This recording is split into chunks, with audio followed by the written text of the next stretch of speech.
చేస్తారు. చంద్రబాబు నాయుడు గారికి కష్టం అంటే రోడ్డు మీద పడుకుంటారు. కానీ ఈ రాష్ట్రంలో ఆడపిల్లలు రేప్ అవుతున్నా, మర్డర్ అవుతున్నా, విద్యార్థులు రోడ్ల మీదకి వచ్చి చెప్పులతో కొట్టుకుంటున్నా వాళ్ళకి జరిగిన అన్యాయానికి మీరు హాస్పిటల్ బెడ్ మీద పడుకొని ఏమీ విన్నట్టు ఉంటారు. ఎన్నికల ముందు మీ స్పీచ్లో ఆవేశంగా మీరు చెప్తుంటే నిజమని నమ్మిన వాళ్ళు ఈరోజు వాళ్ళ చెప్పులతో వాళ్ళు కొట్టుకుంటుంటే అయినా మీకు అర్థమవుతుందంటే అది కూడా అర్థం కాకుండా మళ్ళీ జగనన్నను బ్లేమ్ చేస్తున్నారు.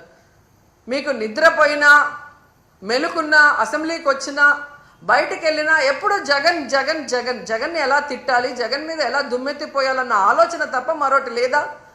9 నెలలైంది మీరు అధికారంలోకి వచ్చి.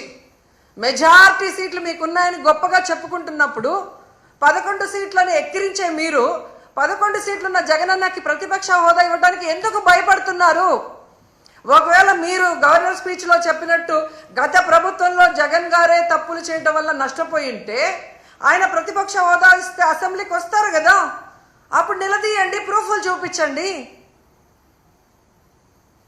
అంటే మీ పచ్చ మీడియాలో మీరు మాట్లాడే మాటలంతా కూడా అబద్ధాలు. కేవలం జగన్ని బ్యాడ్గా చూపించడానికి మీరు ప్రయత్నం చేశారు. అదే అసెంబ్లీలో అయితే ప్రూఫ్లతో కూడా చూపించాలి. అక్కడ జగన్ ఎంత మంచివాడు, ఈ రాష్ట్రాన్ని ఎంత అభివృద్ధి చేశాడు, ఈ రాష్ట్ర ప్రజలకు ఎంత వెల్ఫేర్ చేశాడు, ఎంత డెవలప్మెంట్ చేశాడో చెప్పాల్సి వస్తుంది. కాబట్టే ఈరోజు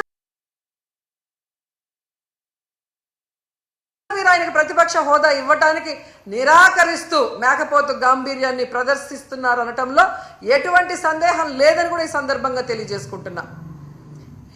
ఎందుకు ఇంత గంటాపదంగా నేను చెప్తున్నానంటే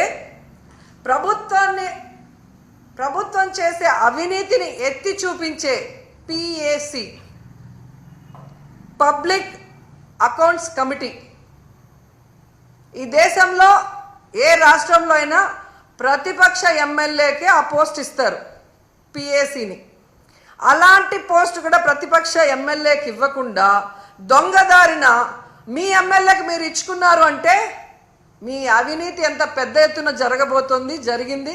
అది బయట రాకుండా ఉండటం కోసం దొంగదారిలో మీ ఎమ్మెల్యేని PAC చైర్మన్ని మీరు ఎలా చేసుకున్నారో అందరూ కూడా గమనిస్తున్నారన్న విషయాన్ని తెలుసుకోండి. ఎందుకంటే దేశంలో ఏ రాష్ట్రంలో లేనటువంటి విధంగా ఈరోజు ఈ PAC చైర్మన్ని మీరు తీసుకోవటం అనేది చూస్తుంటే గతంలో ఎక్కడో విన్నాను, తాలిబన్ల పాలనలో మాత్రమే ఇలా జరిగిందని, తర్వాత నారా చంద్రబాబు నాయుడు గారి పరిపాలనలోనే ఇలా జరిగింది అనేది చరిత్రలో చరిత్రహీనుడిగా మీరు నిలిచిపోతున్నారని కూడా ఈ సందర్భంగా తెలియజేసుకుంటున్నా. అండ్ ముఖ్యంగా మీరు చూస్తే ఎంత విచిత్రం అంటే అసెంబ్లీకి TV9 రాకూడదంట, NTV రాకూడదంట, 10TV రాకూడదంట, సాక్షి రాకూడదంట. వీళ్ళకి భజన చేసే భజన పచ్చ ఛానల్లో మాత్రమే అసెంబ్లీకి రావాలి అనుకుంటున్నారు అంటే వీళ్ళ మీడియాలో వీళ్ళు వండి వార్చిన అబద్ధాలనే అందరూ చెప్పాలి, లేదంటే రానివ్వము అని వీళ్ళ రెడ్ బుక్ రాజ్యాంగం ఈరోజు మనకి స్పష్టంగా కనిపిస్తుంది.